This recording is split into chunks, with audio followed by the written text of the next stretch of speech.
And Gresham's law states when bad money enters the system, good money goes into hiding.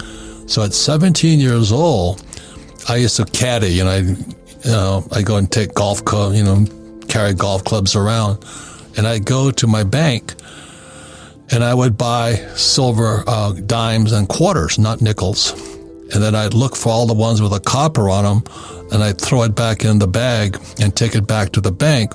But I kept all the silver pumping into this system, and all these idiots, it's called financial stupidity. They're saving dollars. You got to be kidding me. And they're printing so much money.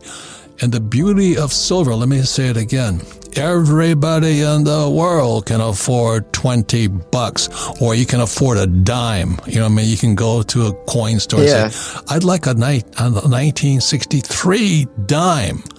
You might pay $1 for it. But that's how stupid people are. They don't realize that silver has not only been an industrial metal, but it's also a monetary metal. It's been used as, payments for years and years and years. So I was 17 years old and going to that. And it took me to 1972 when, after Nixon took the dollar off the gold standards, and now what's going on there? And if you read my books, I talk about flying. I was a Marine pilot in Vietnam. I flew behind enemy lines because the NVA, North Vietnamese Army, overran the position of the gold mine. But I was such a gold bug, I flew behind enemy lines and tried to negotiate gold at a better price. And back then, gold was it went from 35 to 50. And I write about it. I'm standing in front of this little woman, Vietnamese woman with red teeth because they chewed betel nuts. And my co-pilot and we're both college graduates. And I said, I'll take gold at a discount. She just looked at me. I said, it was 35 to 50. I thought maybe she'd sell it to me for 40. And with a little red teeth, she goes, look, I'm a U.S. Marine. Marines aren't the brightest matches in the box. I just keep it simple. Spot is the price of that product all over the world. Mm-hmm. So that's why I've always recommended gold and silver, because it's universal. It's global money. Also, gold and silver are God's money. It wasn't printed by the Federal Reserve Bank or the Bank of England or the Bank of Tokyo. Gold and silver were put here by God. I'm not really religious, but they're on the periodic table of elements, I forget what's gold's something and silver 74 or something like that. So that's why I recommend gold and silver. But it took me to 1972 standing in front of this little Vietnamese woman in front of her gold. And that wasn't a gold mine, but she was the vendor for the mine. And she goes, spot. And I was doing my best to negotiate the thing down, because if she's behind enemy lines, I should get a discount. And she could give a shit. And that's when I became a gold bug and a silver bug. Anyway, that's kind of my story. So I'm not an FNG, a fucking new guy to this whole thing. I'm hardcore, and I'm always on Lear Capital saying I recommend silver and things like that. And I think it's the biggest bargain. Again, this is October 2022. It's still about $20. I was buying silver at $50. Everything else has gone up. Even gold's gone up. But silver stays depressed. And if you don't take advantage of this, they're idiots. And as I said in Rich Dad Poor Dad, it came out 25 years ago, savers or losers. And these idiots are still saving money. And the Fed is printing it like crazy. The English pound almost went down. The Japanese yen is about to take a dive. China is in serious trouble because they have the biggest real estate bubble in the world. And and the Fed has been printing trillions of dollars, and people are still saving money. You've got to be, you can buy a silver for about $20 US. $20. Everybody in the world can afford $20. Even a beggar on the street makes more money than $20 a day. You know what I mean? But they'd rather save the dollar. I mean, it is ridiculous. As well. So I'm going to just plug myself right now.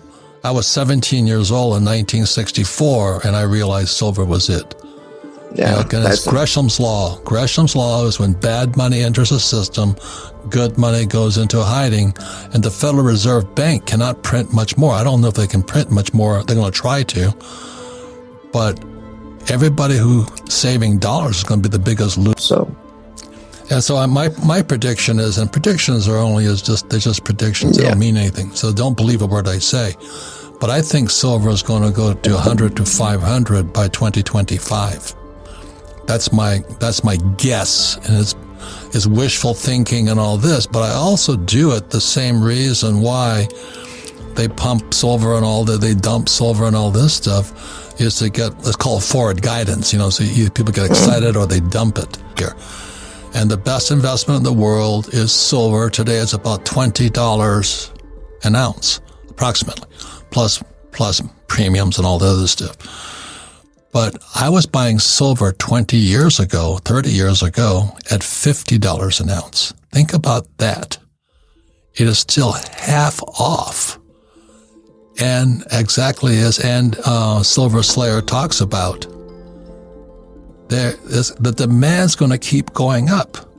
The demand's going to keep going up, and everybody can afford $20. So pull your head out of you know what, and talk to Andy Scheckman, Miles Franklin, because he can get silver. I can't get silver from some of my dealers. That's how bad it is. I can't get gold either because people know the U.S. dollar is trash. So it's all fiat. Fiat stands for government. I call it fake money.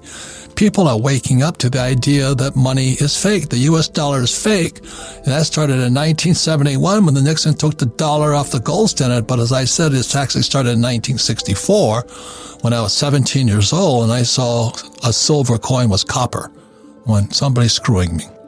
So with that said, that's why I want to thank Slayer. I love his due diligence. He understands his stuff. Please tune into his site, Silver Slayer, and stay tuned with what he has to say because this market is going to be volatile as hell. Don't miss it. Perfect opportunity. Right. And I'll say it again. Back in the 80s, I forgot when, I was buying silver at 50. And I thought I was Donald Trump. The damn thing crashed. So I bought more. And today I have tons of the stuff. I own silver mine, I own gold mines. Yeah. I own tons. Of course, they're in storage vaults all over the world because I don't trust, I don't trust the U.S. government, period. Anything the government can print, I don't. Yeah, numismatic is like antique coins, and you have to be an expert at it. But a lot of times you'll go into a silver dealer or a gold dealer. I go to Jerry Williams here, American Precious Metals, and he has them, but he won't sell them to me because I know better. Yeah. That's like saying, well, this 1956 Ford is worth this. Well, I don't know anything about 56 Fords. It might be, it might not be. But I just want liquidity.